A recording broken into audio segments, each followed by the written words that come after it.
Welcome to my YouTube channel ಸ್ನೇಹಿತರೆ. ಬನ್ನಿ, ಇವತ್ತಿನ ದಿನ ಯಾವ ಥರ ಇರುತ್ತೆ ಅಂತ ನಿಮ್ಗೆ ತೋರಿಸ್ತೀನಿ. ಆ್ಯಕ್ಚುಲಿ ಇವತ್ತು ಸಂಡೇ ಬೇರೆ, ಅದ್ರ ಬೇಗ ಎದ್ದೆ, ಅದಕ್ಕೆ ಫ್ರೆಶ್ ಅಪ್ ಆಗಿ ಇವಾಗ ಮೆಡಿಟೇಷನ್ ಅಂತ ತಪ್ಸಂಗಿಲ್ಲ, ಮೆಡಿಟೇಷನ್ ಮಾಡ್ತೀನಿ ಇವಾಗ. ಗಾಯ್ಸ್ ಬನ್ನಿ, ಬೇಗ ಮೆಡಿಟೇಷನ್ ಮಾಡೋಣ ಗಾಯ್ಸ್, ಬನ್ನಿ. ಓಹ್,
ಅಬ್ಬಾ, ಮುಗ್ದಿದೆ ಗಾಯ್ಸ್ ಮೆಡಿಟೇಷನ್ ಅಂತ. ನೆಕ್ಸ್ಟ್ ಬನ್ನಿ, ಸ್ವಲ್ಪ ಹೊತ್ತು ಇದು ಆನ್ಸರ್ ಕೊಟ್ಟಿದ್ರಲ್ಲಿ ಮಾಡೋಣ ಸ್ವಲ್ಪ ಹೊತ್ತು. ಆ್ಯಕ್ಚುಲಿ ಇದು ಮಾಡ್ತಾ ಇರ್ಬೇಕು, ಕೃಷ್ಣ ಇದು ಮಾಡ್ಕೋಬೇಕಾಗುತ್ತೆ, ಗ್ರೋ ಮಾಡ್ಕೋಬೇಕಾಗುತ್ತೆ. ಸೊ ಅದರಿಂದ ಮಾಡ್ತಾರೆ ಅದು.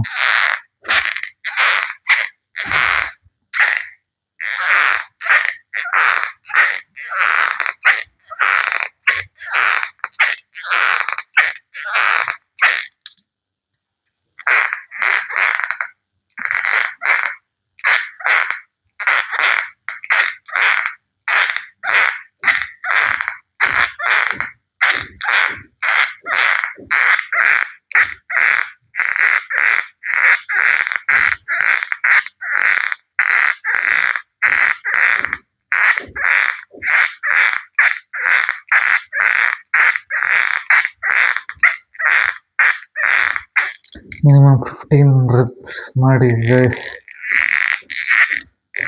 3 sets.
ಅಲ್ವಾ?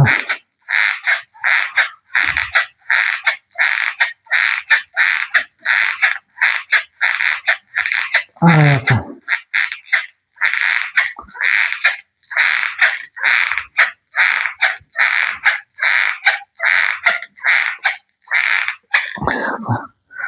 ಮುಗ್ದಿದ್ದೆ ಗೈಸ್. ಬನ್ನಿ ಸ್ವಲ್ಪ ಬುಕ್ ಓದೋಣ. ಆ್ಯಕ್ಚುಲಿ ಸೊ ನಾನು ಹತ್ರ ಬುಕ್ ಯಾವುದು ಅಂದರೆ ಆರ್ಟ್ ಆಫ್ ವಾರ್ ಅಂತ ಗೈಸ್. ಸೊ ಬನ್ನಿ ಇವಾಗ ಕರೆ ಬುಕ್ಸ್ ಓದೋದ್ರಿಂದ ನಿಮ್ಮ ನಾಲೆಜು ಇಂಪ್ರೂವ್ ಆಗುತ್ತೆ ಮತ್ತು ನಿಮ್ಮದು ರೈಟಿಂಗ್ ಇದೆ ಕೀವರ್ಡ್ಸ್ ಯಾವ್ದಾದ್ರು ನೀವು ಏನಾರ ಹೊಸ್ದಾಗಿ ತಿಳ್ಕೊಬೇಕು ಅಂದ್ರೆ ಗೊತ್ತಾಗುತ್ತೆ ಯಾವ್ಯಾವ್ದಿದೆ ಅಂತ. ಸೊ ಅದರಿಂದ ಓದಬೇಕಾಗತ್ತೆ. ಸೊ ಆ್ಯಕ್ಚುಲಿ ತುಂಬಾ ಯೂಸ್ಫುಲ್ ಬುಕ್ ಇದು. ನಿಮ್ಗೆ ಯಾರೋ ಇಷ್ಟ ಆದರೆ ಆ್ಯಕ್ಚುಲಿ ಎಲ್ಲ ವೆಬ್ಸೈಟಲ್ಲೂ ಸಿಗುತ್ತೆ, ಅಮೆಝಾನ್ ಯಾರು ಬೇಕಾರೋ ಸೊ ತಗೊಳ್ಳಿ. ಸೊ ಅದರಿಂದ ಬನ್ನಿ ಇವಾಗ ಬೇಗ ಟೈಮ್ ವೇಸ್ಟ್ ಮಾಡೋದು ಬೇಡ.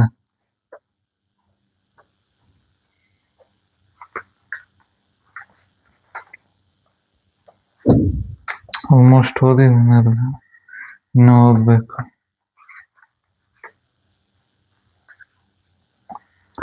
Difference between defending and attacking ತಿಳಿಸ್ಕೊಡುತ್ತೆ ನೀವು ಯಾವ ಥರ ಹೆಂಗೆ ಫೋಕಸ್ಡ್ ಆಗಿರ್ಬೋದು ಮತ್ತು ಹೆಂಗೆ ಇಂಪ್ರೂವ್ ಮಾಡ್ಕೋಬೋದು ಮತ್ತು ನಿಮ್ಮ ಕೋಪನ ಹೆಂಗೆ ಕಂಟ್ರೋಲ್ ಮಾಡ್ಕೋಬೇಕು ಮತ್ತು ಪ್ರತಿಯೊಂದು ಏನೇ ಥರ ಸ್ಪಿರಿಚುಯಾಲಿಟಿ ಬಗ್ಗೆ ತಿಳಿಸ್ಕೊಡುತ್ತೆ, ಹೆಂಗೆ ಯಾವ ಥರ ಇರಬೇಕು ಅನ್ನೋ ಥರ. ಒಬ್ಬರು ಅದೇ ಆಥರ್ ಮುಂಚೆ ಹೇಳಿದ್ನಲ್ಲ ಬ್ಲಾಗಲ್ಲಿ, ಯಾವುದಂದರೆ ಆರ್ಟ್ ಆಫ್ ವಾರ್ ಅಂತ, ಸಾನ್ ತ್ಸು, ಜಪಾನೀಸ್ದು ಇದು, ಚೈನೀಸ್ ಅವ್ರದ್ದು, ಜಪಾನೀಸ್ ಅಲ್ಲ. ಸೊ ಬನ್ನಿ ಇವಾಗ in order to both effective it is sufficient to protect you therefore can achieve invincibility, defend yourself. Your focus is now split into two activities, and in order to do both effectively you require more strength ಅಂತ. ನಿಮ್ಮ ಸ್ಟ್ರೆಂತ್ನ ಹೆಂಗೆ control ಮಾಡ್ಕೋಬೇಕು ಮತ್ತು ಹೆಂಗೆ ಆ ಥರ useful ಆಗುತ್ತೆ future ಗ್ರೋತ್ಗೆ ಅನ್ನೋ ಥರ ತಿಳಿಸ್ಕೊಡ್ತಾ ಇದ್ದಾರೆ. effectively in strength remains fixed, attacking focus away from your defense and leaves you vulnerable. So actually ಏನಂದ್ರೆ ಅದರಲ್ಲಿ ನಾನು ಮಲ್ಕೊಂಡಿದ್ದೆ ಲೇಟ್ ಆಯ್ತು, 3 ಗಂಟೆ. ನಾನು ವ್ಲಾಗಲ್ಲಿ ಹೇಳ್ದಂಗೆ, ಯಾಕಂದರೆ ಏನಂದ್ರೆ ಮೀಟಿಂಗ್ ಬೇರೆ ಇತ್ತು, ಒಂದು ಪ್ರಾಜೆಕ್ಟ್ ಜೊತೆ ಅದು ವರ್ಕ್ ಮಾಡ್ತಾಯಿದ್ದೀನಿ. ಸೊ ಅದರಿಂದ ಆಲ್ಮೋಸ್ಟ್ ನಿದ್ದೆ ಬರ್ತೈತೆ. ಬಟ್ ಸ್ಟಿಲ್ ವ್ಲಾಗ್ನ ಪ್ರಾಪರಾಗಿ ಮಾಡಬೇಕಲ್ಲ, ಡೈಲಿ ವ್ಲಾಗ್ ಮಾಡ್ತಾರೆ. ಸೊ ಅದಕ್ಕೆ ಎಲ್ಲರಿಗೂ ಅನ್ಸ್ಬೋದು ಏನು ನೋಡೋ ಅಷ್ಟು ಈಸಿ ಅಲ್ಲ ಆ್ಯಕ್ಚುಲಿ ಡೈಲಿ ವ್ಲಾಗ್ ಮಾಡೋದು. ಮಾಡ್ತಿರೋರ್ಗೆ ಗೊತ್ತಿರುತ್ತೆ almost. Daily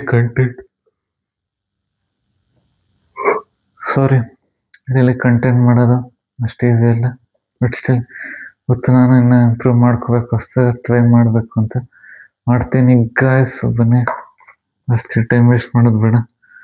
In Chinese lore, dragons had hid in the lowest depths of earth environment, which was most of the time. Yet when they rose themselves and rose into the sky, they were incredibly powerful and fearsome. This talent strength represents invincibility. Well, the army spends most of its time resting, training, and building strength within the confines of its enhancement. But when the army decides to move and become visible to the enemy, it becomes with furious power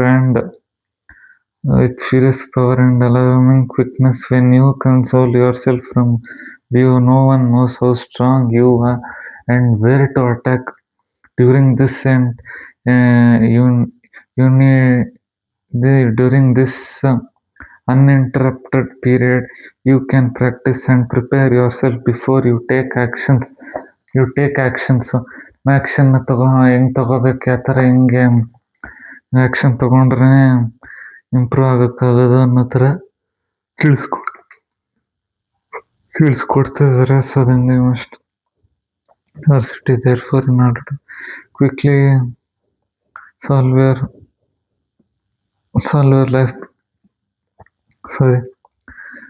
your life problems such as conflicts. Don't settle for half-hearted efforts. Once you make your mind to accomplish a mission, you must complete it without hesitation. So ಇದರಿಂದ ನಮಗೆ ಏನರ್ಥ ತಿಳಿಸ್ಕೊಡ್ತಾ ಇದ್ದಾರೆ ಅಂದರೆ, ಮೇನಾಗಿ ನೀವು ಏನಾರು ಒಂದು ಗೋಲ್ ಫಿಕ್ಸ್ ಮಾಡ್ಕೊಂಡಾಗ ಅದನ್ನ ನೀವು ಪ್ರಾಪರ್ ಮೈಂಡ್ ಸೆಟ್ ಇಟ್ಕೊಂಡು ನೀವು ಅದನ್ನ ಅಕಂಪ್ಲಿಷ್ ಮಾಡಬೇಕಾಗತ್ತೆ. ಸುಮ್ಮನೆ ಏನೋ ಒಂದು ಚಾಲೆಂಜ್ ಥರ ತಗೊಂಡು ನೀವು ಅದು ಅರ್ಧಕ್ಕೆ ನಿಲ್ಲಿಸಿದ್ರೇ ನಿಮಗೂ ತೊಂದರೆ ಆಗುತ್ತೆ. ಸೊ ನಿಮಗೆ ಒಂಥರ ನಿಮ್ಗೆ ರಿಸ್ಕ್ ತಗೊಳ್ಳೋ ಕೇಪಬಿಲಿಟೀಸ್ ಕಡಿಮೆ ತಗೊಳಕ್ಕಾಗಲ್ಲ. ಸೊ ಅದರಿಂದ ನೀವು ಅದಕ್ಕೆ ಏನೇ ಚಾಲೆಂಜ್ ತೊಗೊಂಡಿರ್ಬೋದು ಅಥವಾ ಏನೇ ಗೋಲ್ ತೊಗೊಂಡಿರ್ಬೋದು, ಅದನ್ನ ನೀವು ಅಕಂಪ್ಲಿಷ್ ಮಾಡಲೇಬೇಕು. ಅಟ್ ಎನಿ ಕಾಸ್ಟ್ ನೀವು ಅದು ಏನೇ ಚಾಲೆಂಜಸ್ ಬರಲಿ, ಸೊ ನಾನು ಅದು ಮಾಡ್ತೀನಿ ಅನ್ನೋ ಥರ ಫಿಕ್ಸ್ಡ್ ಆಗಿರಬೇಕು ಅಂತ ತಿಳಿಸ್ಕೊಡ್ತಾ ಇದ್ದಾರೆ. ಸೊ ಅದರಿಂದ ಬನ್ನಿ, just as it does not take a refined seems to preserve the sun or moon or great strength to lift the time down of rabbit's autumn coat. So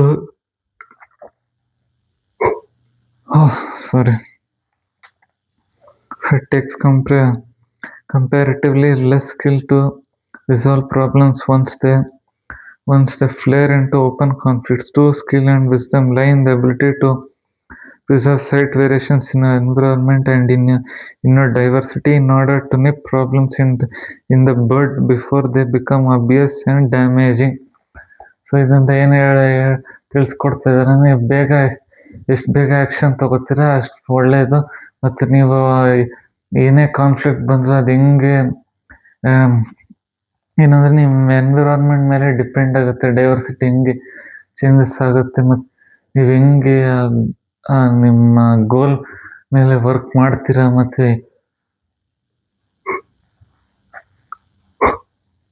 ಅನ್ನೋದ್ರ ಮೇಲೆ ಡಿಪೆಂಡ್ ಆಗುತ್ತೆ obviously. So ಅದರಿಂದ one takes on invincibility defending, one takes on vulnerability attacking, one takes on sufficiency defending, one takes on deficiency attacking. Those skilled in defense console themselves in the lowest depths of the earth. Those skilled in attack move in the highest reaches of the heavens.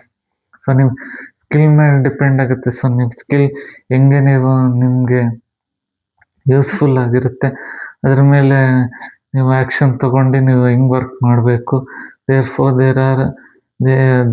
they are able to protect themselves and achieve complete victory. So achieve complete victory. Preserving a victory when it's preserved by all, it's not the highest excellence. So ಅದೇ ಅಂತ ಆಗಿರಲ್ಲ victory ಬಂದಿದ ತಕ್ಷಣ. So ಅದು next ನೀವು ಹೆಂಗೆ action ತೊಗೊಂಡು focus plan ಮಾಡ್ಕೊಂಡು ಮಾಡ್ತಿರೋ ಪ್ರತಿಯೊಂದು ಗೋಲ್ನ ಅನ್ನೋದ್ರ ಮೇಲೆ ಡಿಪೆಂಡ್ ಆಗುತ್ತೆ. Winning battle such as the word says excellent is not the highest excellence. ನೋಡಿ ಇದರಲ್ಲಿ ಹೇಳ್ತದೆ. ಸೊ ಎಕ್ಸಲೆಂಟ್ ಅನ್ನೋದೇ ಒಂದು ದೊಡ್ಡ ಏನು ವಿಕ್ಟ್ರಿ ಅಚೀವ್ ಮಾಡ್ದಂಗೆ ಅಂತ ಅಲ್ಲ. ಆದರೆ ನೀವು ಹೆಂಗೆ ನೀವು ಮುಂದೆ ಪ್ರತಿಯೊಂದು ಗೋಲ್ ಸೆಟ್ ಮಾಡ್ಕೊಂಡು ಹೆಂಗೆ ಅಚೀವ್ ಮಾಡ್ತೀರ ಅನ್ನೋದ್ರ ಮೇಲೆ ಡಿಪೆಂಡ್ ಆಗುತ್ತೆ.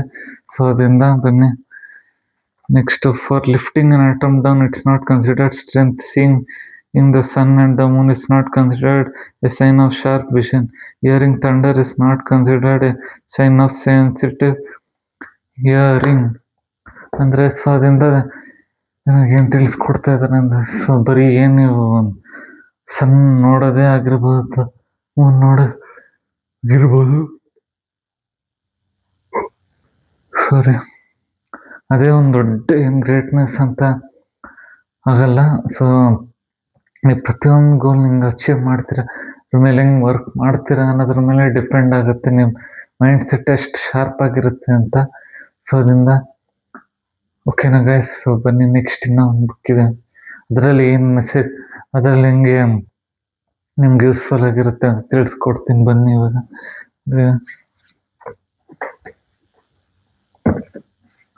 ಆ್ಯಕ್ಚುಲಿ ನಂಗೆ ಬಿಸ್ನೆಸ್ ಮಾಡೋಕ್ಕೆ ಇಷ್ಟ. ಸೊ ಬಿಸ್ನೆಸ್ ಬಗ್ಗೆ ಆಲ್ಮೋಸ್ಟ್ ಸಿಂಪಲಾಗಿ ಹೆಂಗೆ ತಿಳಿಸ್ಕೊಡ್ತಾರೆ ಅಂತ ಈ ಬುಕ್ಕು ನಿಮಗೆ ಯೂಸ್ಫುಲ್ ಆಗಿರುತ್ತೆ. ಸೊ ಈ ಬುಕ್ ಬಂದು ಬಿಸ್ನೆಸ್ ಮೇಡ್ ಸಿಂಪಲ್ ಅಂತ ಡೊನಾಲ್ಡ್ ಮಿಲ್ಲರ್ ಅಂತ ಅವ್ರು ಬರೆದಿರೋದು ಆಥರ್.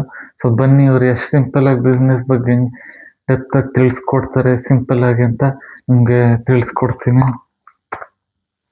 ಸೊ ಇದನ್ನು ಆಲ್ಮೋಸ್ಟ್ ಓದಿದ್ದೀನಿ, ಬಟ್ ಇದರಲ್ಲಿ ಮೇನ್ ಆಗೋದೇ ನಿಮ್ಮ ಮೈಂಡ್ ಸೆಟ್ ಹೆಂಗೆ ಇಂಪ್ರೂವ್ ಮಾಡ್ಕೊಂಡು ನಿಮ್ಮ ಲೀಡರ್ಶಿಪ್ ಕ್ವಾಲಿಟೀಸೇ ಆಗಿರ್ಬೋದು, ಮತ್ತು ನಿಮ್ಮ ಪರ್ಸ್ನಾಲಿಟಿ ಹೆಂಗೆ ಡೆವಲಪ್ ಮಾಡ್ಕೊಂಡು ನಿಮ್ಮ ಕ್ಯಾರೆಕ್ಟರ್ನ ಯಾವ ಥರ ಲೆವೆಲಪ್ ಮಾಡ್ಕೊಂಡು ನೀವು ಇಂಪ್ರೂವ್ ಮಾಡ್ಕೋಬೋದು ಅಂತ ತಿಳಿಸ್ಕೊಡ್ತಾರೆ ಇದರಿಂದ. ಬನ್ನಿ. ಸೊ ಎಲ್ಲ ಅದೇ ಇವಾಗ ವರ್ಕಿಂಗ್ ಪ್ರೊಫೆಷ್ನಲ್ಗೆ ಆಗಿರ್ಬೋದು ಇದು ಯೂಸ್ಫುಲ್ ಆಗುತ್ತೆ. ಯಾವ ಥರ ನೀವು ಹಿಂಗೆ ಇದು ಮಾಡ್ತೀರಾ ಅಂತ ಡೈಲಿ ಟಾಸ್ಕ್ಗೆ. ಸೊ ಅದರಿಂದ ನಿಮ್ಗೆ ಅದೇ ಫ್ಯೂಚರ್ ಗ್ರೋತ್ಗೂ ಯೂಸ್ಫುಲ್ ಆಗುತ್ತೆ ಇದು.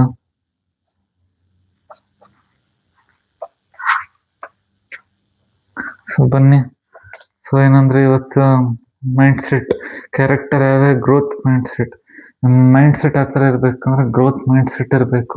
ಸೊ ಅದರಿಂದ ನಿಮ್ಮ ಹೆಂಗೆ ನೀವು ಪರ್ಸ್ನಾಲಿಟಿನ ಡೆವಲಪ್ ಮಾಡ್ಕೋತೀರ ಅಂತಲೇ ತಿಳಿಸ್ಕೊಡ್ತಾರೆ ಇದರಿಂದ. So value driven professional as A growth mind set in her book Mindset, Stanford professor Carol Dweck wrote about two mindsets that to a large degree predict the success or failure of individual or a team. So ಇದು ಪ್ರತಿಯೊಬ್ಬರಿಗೆ ಹೆಂಗೆ ನೀವು success ಆಗಿರ್ಬೋದು, failure ಆಗಿರ್ಬೋದು, individually ಆಗಿರ್ಬೋದು, ಟೀಮಲ್ಲೇ work ಮಾಡ್ತಾ ಇರ್ಬೋದು. The first is a fixed mindset. ನಿಮ್ಮ mindset ಎಷ್ಟು ಫಿಕ್ಸ್ಡ್ ಆಗಿರುತ್ತೆ ಮತ್ತು ಗೋಲ್ ಓರಿಯೆಂಟೆಡ್ ಹೆಂಗೆ ಆಗಿರುತ್ತೆ ಅಂತಲೇ ತಿಳಿಸ್ಕೊಡ್ತಾರೆ. So those who have a fixed mindset believe their character traits and abilities are largely unchangeable, that they are who they are and who they are not capable of evolving into a better version of themselves ಅಂತ. So ನಿಮ್ಮ ಕ್ಯಾರೆಕ್ಟರ್ನ ಹೆಂಗೆ develop ಮಾಡ್ಕೊಂಡು ನೀವು ಹೆಂಗೆ growth mind set ಇಟ್ಕೊಂಡು ನೀವು ಏನು ಹೇಳ್ತೀರೋ ಅದನ್ನೇ ನೀವು ಫಾಲೋ ಮಾಡ್ಕೊಂಡು ಏನು ಅಂತ ತಿಳಿಸ್ಕೊಡ್ತೀರ ಅನ್ನೋದ್ರ ಮೇಲೆ ಡಿಪೆಂಡ್ ಆಗುತ್ತೆ ಗಾಯ್ಸ್. ಸೊ ಅದರಿಂದ ಬನ್ನಿ ನೆಕ್ಸ್ಟ್ ಏನಂದರೆ ಮೇನಾಗಿ people with a fix mind set document their intelligence and abilities to but do not believe they can improve on either, because those with a fixed mindset believe they were born with a fixed level of intelligence. They have a fear of sounding dumb in front of others. They do not believe they can learn anything new and so become defensive when they are criticized or when they fail. ಇವಾಗ ಅದೇ ಹೇಳನಲ್ಲ, fix mind set ಇರೋರ್ದೆ ಅವ್ರು ಅನ್ಕೋಬೋದೆಲ್ಲ ನನ್ಗೆ ಗೊತ್ತಿರೋದೇ ಸರಿ ಅನ್ನೋ ಥರ. But they are not. ಮೇನಾಗಿ ಏನಂದರೆ ಅವರು ಹೊಸ್ದಾಗಿ ಏನಾದ್ರು ಕಲಿಯೋದೇ ಆಗಿರ್ಬೋದು ಅಥವಾ ಹೆಂಗೆ ಗ್ರೋತ್ ಮೈಂಡ್ ಸೆಟ್ ಮಾಡ್ಕೋಬೇಕು ಅಂತ ತುಂಬ ಒಂಥರ ಬೇರೆಯವರ ಒಪಿನಿಯನ್ಗೆ ಆಗಿರ್ಬೋದು ತುಂಬ ಡಿಫೆನ್ಸಿವ್ ಆಗಿರ್ತಾರೆ. ಇಲ್ಲ ನಾನು ಮಾಡಿರೋದೇ ಸರಿ ಅನ್ನೋ ಥರ, ಗೊತ್ತಿರೋದೇ ಸರಿ, ಸೊ ಇದನ್ನೇ ಮಾಡಬೇಕು ಅನ್ನೋ ಥರ. ಸೊ ಅದರಿಂದ so they do not believe ಅವ್ರು ಫೇಲ್ ಆದರೂ even if they fail they think what they are doing that is only right. Why do they become defensive? Because they do not believe they can learn to do better. ಅವ್ರಿಗನ್ಸುತ್ತೆ ಅವ್ರು ಇನ್ನೂ better ಆಗೋಕ್ಕಾಗಲ್ಲ, but ಅವರು ಗೊತ್ತಿರೋದರಲ್ಲೇ ತುಂಬ ಸರಿ ಅನ್ನೋ ಥರ fixed ಆಗಿರ್ತಾರೆ ಅವ್ರ ಮೈಂಡ್ಸೆಟ್ನ. So the second mindset is Dweck revealed was a growth mindset. Dweck found that people with a growth mindset believed that their brains were capable and could get smart, adaptable and could get smarter. So second mind ಸೆಟ್ಟಲ್ಲಿ ಬಂದು ಅವ್ರು ಏನು ಹೇಳ್ತಾ ಇದ್ದಾರೆ ಅಂದರೆ, so ಅವರು ಹೆಂಗೆ adapt ಮಾಡ್ಕೋತಾರೆ, ಅವರು ಯಾವುದೇ ಒಂದು ಟಾಸ್ಕ್ ಮಾಡೋದ್ರಲ್ಲೇ ಆಗಿರ್ಬೋದು, ಏನೇ ಒಂದು ಕಲಿಯೋದೇ ಆಗಿರ್ಬೋದು ಮತ್ತು ಹೆಂಗೆ ಇನ್ನೂ ಸ್ಮಾರ್ಟ್ ಆಗ್ಬೋದು ಅನ್ನೋ ಥರ ತಿಳಿಸ್ಕೊಡ್ತಾ ಇದ್ದಾರೆ. They were more willing to embrace challenges and did not see failure as a a condemnation of their identity. So ಅವ್ರೇನೋ ಮೇನಾಗಿ ಫೇಲಿಯರ್ನು ಒಂಥರ ಏನೋ ತುಂಬ ಏನೋ ಅದೇ ಇದು ಅನ್ನೋ ಥರ ತಗೊಳ್ಳಲ್ಲ, ದೊಡ್ಡ ಏನೋ ಚಾಲೆಂಜು ಅನ್ನೋ ಥರ ದೇ ವಿಲ್ ಎಂಬ್ರೇಸ್. ಏನೇ ಚಾಲೆಂಜಸ್ ಬಂದರೂ ಅವ್ರು ಎಂಬ್ರೇಸ್ ಮಾಡ್ಕೊಂಡು ಇನ್ನು ಗ್ರೋತ್ ಅವ್ರ ಗ್ರೋತ್ಗೆ ಇಂಪ್ರೂವ್ ಮಾಡ್ಕೋತಾರೆ. ಸೊ ಅದರಿಂದ ಗ್ರೋತ್ಗೆ ಇಂಪ್ರೂವ್ ಮಾಡ್ಕೊಂಡು ಮತ್ತು ಅವರ ಐಡೆಂಟಿಟಿಗೆ ಹೆಂಗೆ ಇದಾಗಿರುತ್ತೆ ನನ್ನ ತಿಳಿಸ್ಕೊಡುತ್ತೆ ಈ ಬುಕ್ಕು. ಸೊ ಅದರಿಂದ inner research with the students, Devok found those with a growth mindset sought to improve after performing poorly on test, while those with a fixed mindset gave up.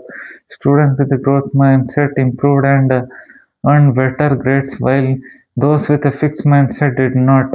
Those with a growth mindset enrolled in more advanced classes, while students with fixed mindset were left behind. You can easily see where all this is going. So ಇದ್ರಲ್ಲಿ ಏನು ತಿಳಿಸ್ಕೊಡ್ತಾರೆ ಅಂದರೆ, growth mind set ಇರೋರು fail ಆದರೂ ಅವ್ರು ಹೆಂಗೆ improve ಮಾಡ್ಕೋಬೋದು ಅಂತ ಅವರ ಇದು ಮಾಡ್ಕೋತಾರೆ ಅವ್ರ ಮೈಂಡ್ ಸೆಟ್ನ. ಸೊ ಇನ್ನು ಬಟ್ ಆದರೆ ಫಿಕ್ಸ್ಡ್ ಮೈಂಡ್ ಸೆಟ್ ಇರೋರು ಅವರ ಅವ್ರು ಫೇಲ್ ಆದರೂ ಅವರು ಫಿಕ್ಸ್ಡ್ ಆಗಿರ್ತಾರೋ ಪರವಾಗಿಲ್ಲ ಅನ್ನೋ ಥರ ಇನ್ನು ಇಂಪ್ರೂವ್ ಮಾಡ್ಕೊಳ್ಳೋ ಗ್ರೋತ್ ಕೆಪಬಿಲಿಟೀಸ್ ಇರಲ್ಲ ಅಂತಲೇ ತಿಳಿಸ್ಕೊಡುತ್ತೆ. ಸೊ ಅದರಿಂದ ಬನ್ನಿ. So the good news is transforming from fixed to growth mindset is possible. To transform from a fixed mindset to growth mindset, ಯಾವಾಗ ಅವರು ರೆಕಮೆಂಡ್ ಮಾಡ್ತಾ ಇದ್ದಾರೆ. ಸೊ ಆ ಥರ ಹಿಂಗೆ ನಾವು ಡಿಫ್ರೆಂಟಾಗಿ 5 ಹ್ಯಾಬಿಟ್ಸ್ನ ಕ್ಯಾಟಗರೈಸ್ ಮಾಡಿ ಹೆಂಗೆ ಇಂಪ್ರೂವ್ ಮಾಡ್ಕೋಬೋದು ಅಂತ. ಸೊ ಚಾಲೆಂಜಸ್ ಬಂದಾಗ we must embrace challenges rather than avoid them. ನಾವು ಚಾಲೆಂಜಸ್ ಬಂದಾಗ ನಾವು ಅವಾಯ್ಡ್ ಮಾಡೋಕ್ಕೋಗ್ಬಾರ್ದು, ನಾವು ಅದನ್ನ ಎಂಬ್ರೇಸ್ ಮಾಡ್ಬೇಕು. ಹಿಂಗೆ ಯಾವ ಥರ ಇನ್ನೂ ಇಂಪ್ರೂವ್ ಮಾಡ್ಕೊಂಡು ನಾವು ಗ್ರೋತ್ ಆಗ್ಬೋದು ಅಂತ ಫ್ಯೂಚರಲ್ಲಿ. So obstacles we must perish through obstacles rather than give up effort. We must see effort as a path to mastery rather than a fruitless endeavor. So ನಾವೆಷ್ಟು ಎಫರ್ಟ್ ಹಾಕ್ತೀವಿ ಅನ್ನೋದ್ರ ಮೇಲೆ ಡಿಪೆಂಡ್ ಆಗುತ್ತೆ. ಸುಮ್ಮನೆ ನಾವು ಎಫರ್ಟ್ ಹಾಕ್ದೇನೆ ಸುಮ್ಮನೆ ನಾವು ಗ್ರೋತ್ ಮೈಂಡ್ಸೆಟ್ ಇಲ್ಲದೆ ಬರೀ ಫಿಕ್ಸ್ಡ್ ಆಗಿದ್ರೆ ಕಷ್ಟ ಆಗುತ್ತೆ. So criticism, we must learn from criticism rather than ignoring useful feedback. So ನಾವು ಕ್ರಿಟಿಸಿಸಮ್ನ ಒಂಥರ ಏನು ಚಾಲೆಂಜಾಗಿ ತಗೊಂಡು ಅದನ್ನ ನಾವು ಎಂಬ್ರೇಸ್ ಮಾಡ್ಕೋಬೇಕು. ಫೀಡ್ಬ್ಯಾಕ್ನ ಇಂಪ್ರೂವ್ ಮಾಡ್ಕೊಳಕ್ಕೆ ಹೆಂಗೆ ಇದು ಮಾಡ್ಕೋಬೇಕು ಅಂತ. So success of others, we must be inspired by success of others rather than feeling threatened. In short, having a growth mindset is about understanding that we will never reach the top of the mountain, but we can keep climbing so the view gets better and better. So ಎಷ್ಟೇ ನೀವು victory ಬಂದರೂ challenges ತೊಗೊಂಡು so ನೀವಿನ್ನೂ improve ಮಾಡ್ಕೊಳ್ತಾ ಹೋಗ್ತಾ ಇರಬೇಕು. ಸುಮ್ಮನೆ ನಾವು ಎಂಡ್ ಗೋಲ್ ಬಗ್ಗೆ ಅಷ್ಟೊಂದು ತಲೆ ಕೆಡ್ಸ್ಕೊಳಕ್ಕೆ ಹೋಗ್ಬಾರ್ದು. ಸೊ ಅದರಿಂದ when the transition from fix to growth mind set takes us from believing I have arrived or I am getting better. ನೀವು ಹೆಂಗೆ ಇಂಪ್ರೂವ್ ಮಾಡ್ಕೊಂಡು ನೀವು ಬೆಟರ್ ಆಗ್ತೀರಾ ಅನ್ನೋದ್ರ ಮೇಲೆ ಡಿಪೆಂಡ್ ಆಗುತ್ತೆ. And from I am great to I am constantly learning and improving. Even believing your fixed mind set and cannot learn to have a growth mind set is a self fulfilling prophecy. Do you have a growth mind set ಅಂತ ಕೇಳ್ತಾ ಇದ್ದಾರೆ. So ನಿಮ್ಮ growth mind set ಇದೆಯಾ ಮತ್ತು ನೀವು ಹೆಂಗೆ improve ಮಾಡ್ಕೋತೀರಾ ಅನ್ನೋದ್ರ ಮೇಲೆ ಡಿಪೆಂಡ್ ಆಗುತ್ತೆ ಗೈಸ್. ಸೊ ಇವತ್ತಿನ moral of story moral of ಇದೊಂದು ಏನಂದರೆ, ನೀವು ಚಾಲೆಂಜಸ್ನ ತೊಗೊಂಡು ಹೆಂಗೆ ನೀವು ಎಫರ್ಟ್ ಹಾಕಿ ನೀವು ಫಿಕ್ಸ್ಡ್ ಮೈಂಡ್ ಸೆಟ್ ಇಲ್ಲದೆ ಗ್ರೋತ್ ಮೈಂಡ್ ಸೆಟ್ ಇಂಪ್ರೂವ್ ಮಾಡ್ಕೋತೀರ ಡೇ ಬೈ ಡೇ, ಅದು ಕಾಂಪೌಂಡ್ ಆಗಿ ನಿಮಗೆ ಗೋಲ್ನ ಅಚೀವ್ ಮಾಡೋಕ್ಕೆ ಯೂಸ್ಫುಲ್ ಆಗುತ್ತೆ. ಸೊ ಅದರಿಂದ ಸಕ್ಸಸ್ಫುಲ್ ಆಗ್ತೀರ ಅಂತಲೇ ಹೇಳ್ಬೋದು ಗೈಸ್. ಸೊ ಬನ್ನಿ. ಸೊ ಆಯ್ತಲ್ಲ. ಸೊ ಇನ್ನೇನಾಗ ಅದಕ್ಕೆ ಏನು ತಿಳಿಸ್ಕೊಡ್ಬೇಕಾಗಿತ್ತು ಅಂದರೆ, ನೀವು ಬುಕ್ ಓದಿ. ಸೊ ನಿಮ್ಗೆ ಅದರಿಂದ ತುಂಬಾ ವ್ಯಾಲ್ಯೂಬಲ್ ನಾಲೆಜ್ ಸಿಗುತ್ತೆ, ಗೊತ್ತು ಇನ್ಫಾರ್ಮೇಷನ್ ಎಲ್ಲ ಕಡೆ ಇದೆ ಅಂತ. ಸೊ ನೀವು ಅದನ್ನ ಹೆಂಗೆ ಗಂಟಾಗಿ ಹೋಗ್ಬಿಟ್ಟಿದ್ದೀಗ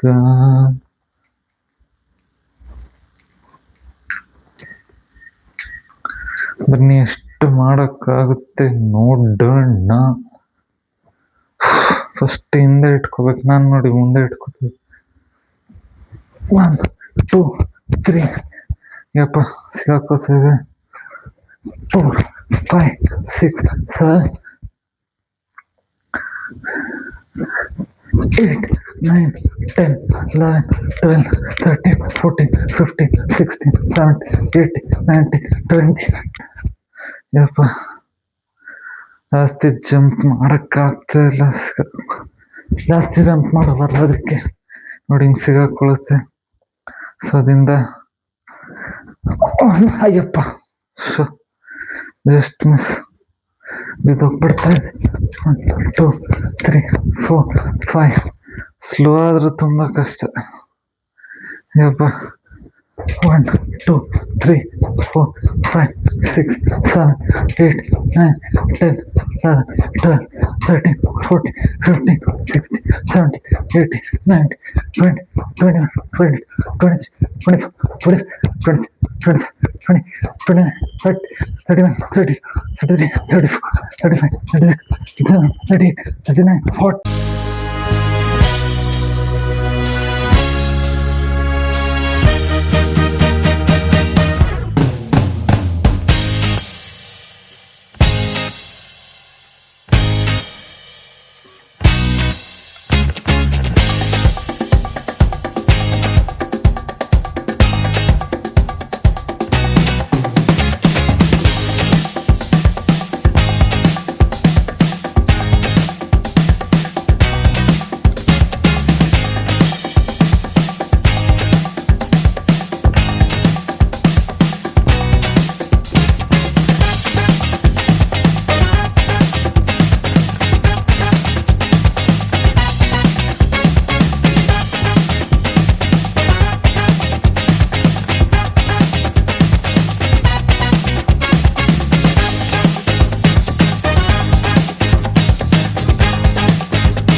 ಗಾಯ್ಸ್ ಏನಂದರೆ ಹಿಂಗೆ ಬಂದಿದ್ದು ಹೊರಗಡೆ, ನಮ್ಮ ಅಪ್ಪ ಫ್ರೆಂಡು ಬೀಗ್ರೂಟ್ ಆಯಿತು. ಸೊ ಅದಕ್ಕೆ ಬಂದಿದ್ದೆ. ನೋಡ್ಬೋದು ವ್ಯೂ ಯಾವ ಥರ ಇದೆ ಅಂತ ನಿಮ್ಗೆ ತೋರಿಸ್ತೀನಿ. ಇನ್ನು ಬನ್ನಿ.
ಕಡಿಮೆ ಮಾಡ್ಕೊಳ್ಳಿ. ಮೇನಾಗಿ ಆಯಿಲ್ ಐಟಮ್ಸ್ ಆಗಿರ್ಬೋದು, ಮತ್ತು ಅದೇ ಸಾಫ್ಟ್ ಡ್ರಿಂಕ್ಸ್ ಅದು ಇದನ್ನು ಗೊತ್ತು ಸ್ಟಾರ್ಟಿಂಗಲ್ಲಿ ಹೇಳೋಷ್ಟು ಈಸಿ ಹೇಳೋಕ್ಕಿಂತ ಮಾಡೋಕ್ಕೆ ಕಷ್ಟ ಅಂತ ಅನಿಸ್ಬೋದು. ಬಟ್ ಅದರಿಂದ ನೀವು ಅದಕ್ಕೆ ಸ್ಟ್ರಿಕ್ಟಾಗಿ ನೀವು ಫಾಲೋ ಮಾಡ್ಕೋಬೇಕು. ಅದಕ್ಕೆ ನಿಮ್ಮ ಹೆಲ್ತ್ ಮೇನಾಗಿ at end of the day ನಿಮ್ಮ ಹೆಲ್ತ್ ತಾನೇ ಇಂಪಾರ್ಟೆಂಟು. ಸೊ ಅದರಿಂದ ನಿಮ್ಮ ಹೆಲ್ತನ್ನ ನೀವು ಪ್ರಾಪರಾಗಿ ಇಟ್ಕೋಬೇಕಾದ್ರೆ ನೀವು ದಯವಿಟ್ಟು ಫಾಲೋ ಮಾಡಿ ಟಿಪ್ಸ್ನ ನಾನು ಕೊಡ್ತಾಯಿದ್ದೀನಿ ಡೈಲಿ. ಆ ಥರ ಹಿಂಗೆ ನೀವು ನಿಮ್ಮ ಲೈಫ್ ಸ್ಟೈಲ್ನ ಇನ್ನೂ ಚೇಂಜ್ ಮಾಡ್ಕೊಂಡು ಆ ಥರ ಹಿಂಗೆ ಪ್ರೊಡಕ್ಟಿವ್ ಆಗಿರಬೇಕು ಅಂತ. ಸೊ ಅದರಿಂದ ಇವತ್ತು ಅದೇ ಸಂಡೇ ಬೇರೆ ಆಗಿರೋದ್ರಿಂದ ನಾನು ಅಂದ್ಕೊಂಡಿದ್ದೆ ಇನ್ನೂ ಸ್ವಲ್ಪ ಪ್ಲ್ಯಾನಿಂಗ್ ಇತ್ತು ಕಂಟೆಂಟ್ ಹಿಂಗೆ ಇನ್ನೂ ಯಾವ ಥರ ಇಂಪ್ರೂವ್ ಮಾಡ್ಕೋಬೋದು ನಾನು ಅಂತ. ಆದರೆ ಅಷ್ಟು ಕೆಲಸನೂ ಪೆಂಡಿಂಗ್ ಇದೆ ಬೇರೆ. ತಿರ್ಗಾ ನೆಕ್ಸ್ಟ್ ನಾಳೆ ಮುಗಿಸ್ಕೋಬೇಕಾಗುತ್ತೆ ಬೇರೆ. ನೋಡ್ತೀನಿ ಹಿಂಗೆ ಏನೇನು ಮಾಡ್ಕೋಬೇಕು ಟಾಸ್ಕ್ ಆ ಥರ ಏನೇನು ಮಾಡ್ತೀನಿ ಅಂತ. ಸೊ ಅದರಿಂದ ಬನ್ನಿ ಇನ್ನು ತೋರಿಸ್ತೀನಿ ಹಿಂಗೆ ಆ ಥರ ಇರುತ್ತೆ ಅಂತ ಮುಂದಿನ ಬ್ಲಾಗ್ಗಳಲ್ಲಿ. ಸೊ ಅದರಿಂದ ದಯವಿಟ್ಟು ನಿಮಗೆ ಅದೇ ಹೊಸ್ದಾಗಿ ಯಾರು ನೋಡ್ತಾಯಿದ್ರೆ ನಿಮ್ಗೆ ಇಷ್ಟ ಆದರೆ ಕಂಟೆಂಟ್ನ ದಯವಿಟ್ಟು ಸಪೋರ್ಟ್ ಮಾಡಿ ಸ್ನೇಹಿತರೆ. ನಿಮ್ಗೆ ಗೊತ್ತು ಯಾವ ಥರ ಮಾಡಬೇಕು ಅಂತ, ಅದರಿಂದ ಹೇಳೋಕ್ಕೆ ಹೋಗಲ್ಲ ಜಾಸ್ತಿ.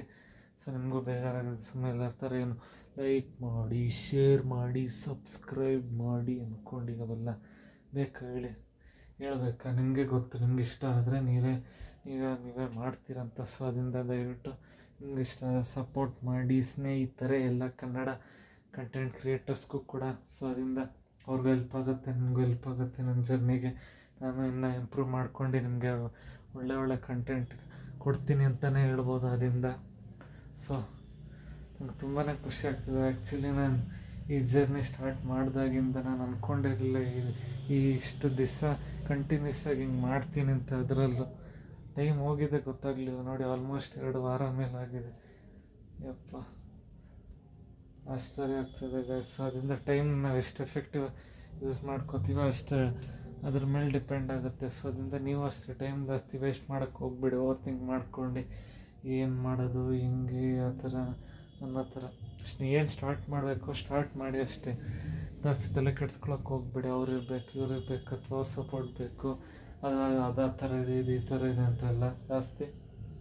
ಸೊ ನೋಡಿ, ನಾನು ಅದಕ್ಕೆ ಸ್ಟಾರ್ಟ್ ಮಾಡಿ ಇಲ್ಲಿವರೆಗೂ ಬಂದಿದ್ದೀನಿ. ನಾನು ನೋಡಿರ್ಬೋದು ಯಾವ ಥರ ಇದೆ ನನ್ನ ಜರ್ನಿ ಅಂತ, ಮತ್ತು ಹಿಂಗೆ ಯಾವ ಥರ ಏನೇನು ಮಾಡ್ತಾಯಿದ್ದೀನಿ ಅಂತ. ಸೊ ಅದರಿಂದ ನೀವು ಅದಕ್ಕೆ ನೀವು ಒಂದು ಹ್ಯಾಬಿಟ್ನ ಚೇಂಜ್ ಮಾಡಿಕೊಂಡ್ರೆ ನೀವು ಪ್ರತಿಯೊಂದು ಟಾಸ್ಕಲ್ಲೂ ನಿಮಗೆ ಇಂಪ್ರೂವ್ಮೆಂಟ್ ಕಾಣ್ತಾ ಹೋಗುತ್ತೆ. ನೀವು ಹಿಂಗೆ ಡೆವಲಪ್ ಆಗ್ತೀರಾ, ನಿಮ್ಮ ಪರ್ಸ್ನಾಲಿಟಿನೇ ಆಗಿರ್ಬೋದು ಅಥವಾ ಏನೇ ಆಗಿರ್ಬೋದು. ಸೊ ಅದರಿಂದ ನಿಮಗೆ ಯೂಸ್ಫುಲ್ ಆಗುತ್ತೆ ಫ್ಯೂಚರಲ್ಲಿ ನಿಮ್ಮ ಗ್ರೋತ್ಗೆ. ಸೊ ಅದರಿಂದ ಮೇನಾಗಿ ನಾನು ಏನಕ್ಕೆ ವ್ಲಾಗ್ ಮಾಡ್ತಾಯಿರೋದಂದರೆ ಆ್ಯಕ್ಚುಲಿ ಹೇಳಲೇಬೇಕಿದು. ಸೊ ಮೇನಾಗಿ ಕಮ್ಯುನಿಕೇಷನ್ಗೆ ನಾನು ವ್ಲಾಗ್ ಮಾಡ್ತಾಯಿರೋದು. ಕಮ್ಯುನಿಕೇಷನ್ ಇಂಪ್ರೂವ್ ಆಗಲಿ ಮತ್ತು ನಮ್ಮದು ಇನ್ನೂ ತುಂಬಾ ಚೇಂಜಸ್ ಇದೆ, ಹ್ಯಾಬಿಟ್ಸ್ನ ಬಿಲ್ಡ್ ಮಾಡ್ಕೊಳ್ಳೋದು. ಸೊ ಅದರಿಂದ ಆ ಥರ ನನಗೆ ಆ ಥರ ಯೂಸ್ಫುಲ್ ಆಗುತ್ತೆ ನೆಕ್ಸ್ಟ್ ಬರೋ ಫ್ಯೂಚರಲ್ಲಿ ಅಂತ. ಸೊ ಅದರಿಂದ ಮಾಡ್ತಾಯಿರೋದು ಡೈಲಿ. ಅದಕ್ಕೆ ಏನೇ ಮಾಡ್ತಾ ಇರ್ಬೋದು ನಾನು ತೋರಿಸ್ತೀನಿ ಅಂತ ನಾನು ಅದಕ್ಕೆ ವ್ಲಾಗ್ ಮಾಡ್ತಾಯಿರೋದು. ನೋಡಿ, ಕೈ ಆಗ್ತಾಯಿಲ್ಲ ಆ್ಯಕ್ಚುಲಿ, ರೆಸ್ಟ್ ತೊಗೋಬೇಕಿನ್ನು ಇವಾಗ. ಸೊ ನಾನು ನೆಕ್ಸ್ಟ್ ನಾಳೆ ಅದೇ ಬೆಳಗ್ಗೆ ಜಿಮ್ಗೆ ಹೋಗೋದಿದ್ದೇ ಇರುತ್ತೆ. ಸೊ ಅದರಿಂದ ಸೊ ಈ ಥರ ಇದೆ ಗಾಯ್ಸ್. ಸೊ ಆಶ್ಚರ್ಯನೇ ಆಗ್ತಾಯಿದೆ ವ್ಲಾಗ್ ಮಾಡ್ತಾಯಿದ್ದೀನಿ ಅಂತ. ನನಗೆ ಇವತ್ತು ಯಾಕೋ ಒಂಥರ ತುಂಬಾ ಡಿಫ್ರೆಂಟಾಗಿದೆ ಆ್ಯಕ್ಚುಲಿ. ಏನೋ ಗೊತ್ತಾಗ್ತಾಯಿಲ್ಲ ಏನು ಆಗ್ತಾಯಿದೆ, ಏನು ಮಾಡ್ತಾಯಿದ್ದೀನಿ ನಾನು ಅಂತ. ಒಂಥರ ಏನೋ ಹೇಳೋಕ್ಕಾಗಲ್ಲ. ಅದು ವ್ಲಾಗ್ ಮಾಡ್ತಾಯಿರೋರಿಗೆ ಗೊತ್ತಾಗುತ್ತೆ. ನೀವು ಒಂದು ಸತಿ ಅದು ಎಕ್ಸ್ಪೀರಿಯೆನ್ಸ್ ಮಾಡಬೇಕಂದ್ರೆ ವ್ಲಾಗ್ ಮಾಡಿ ನೋಡಿ ಅಷ್ಟೇ. ಯಾಕಂದ್ರೆ ನಾನು ಹೇಳೋಕ್ಕಾಗಲ್ಲ, ನನಗೆ ಗೊತ್ತಿರುತ್ತೆ ಯಾರು ಮಾಡ್ತಾಯಿದ್ದೀರಾ. ಆ್ಯಕ್ಚುಲಿ ಹೇಳ್ಬೇಕಾದ್ರೆ ಕಂಟೆಂಟ್ ಕ್ರಿಯೇಷನ್ ಯಾರು ಮಾಡ್ತಾಯಿದ್ದೀರಾ. ಸೊ ಅದರಿಂದ ಇನ್ನು ಜಾಸ್ತಿ ಟೈಮ್ ವೇಸ್ಟ್ ಮಾಡೋದು ಬೇಡ. ಆ್ಯಕ್ಚುಲಿ ನಮ್ಮ ಅದೇ ಇವ್ರದ್ದು ವ್ಲಾಗ್ ಬೇರೆ ನೋಡ್ಬೇಕು, Sam Sameer. Shoutout to Sam Sameer insta.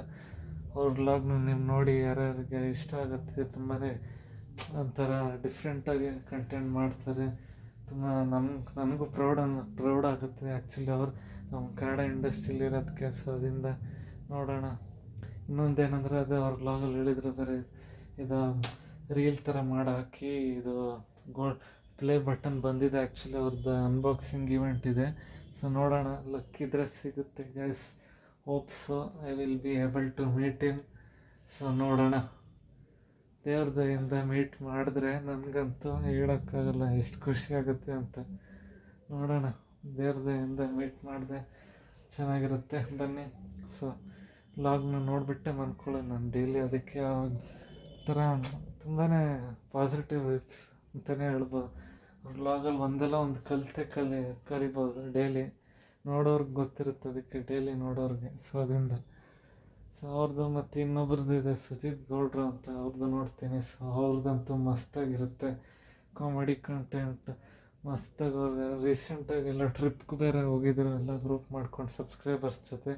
So ಅದರಿಂದ ನಾವು ನೋಡೋಣ ಇನ್ನು ಮುಂದಿನ ಜರ್ನಿಲಿ ನಾವು ಆ ಥರ ಏನಾರು ಹೊಸ್ದಾಗಿ ಹಂಗೆ ಮಾಡೋ ಥರ ಆಗಲಿ.